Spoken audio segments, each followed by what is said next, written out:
कविता, म तिमीलाई पर्खिरहेको हुनेछु। भनिन्छ पर्खाइ प्रेमको मिठो छेड हो। अन्धकार रातको पर्खाइले उज्यालो बिहानीको सुरुवात हुन्छ। कडा मेहनत र परिश्रमको पर्खाइले सुन्दर भविष्यको आगमन हुन्छ। प्राय सबैलाई थाहा छैन, नङ र मासुको सम्बन्ध जस्तो प्रेम र पर्खाइको सम्बन्ध हुन्छ। मैले तिम्रो पर्खाइमा मेरा सारा रहरहरूको बलि चढाएको छु।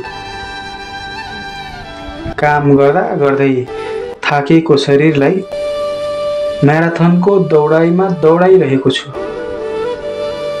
दुःखलाई थाती राखेर चलिरहेको धड्कनलाई एकछिन रोकेर मलिन रहेको अनुहारमा हाँसो भरेको छु। चारोको खोजीमा उडेकी आमालाई बचेराहरूले पर्खिए जसरी मैले तिमीलाई पर्खिरहेको छु।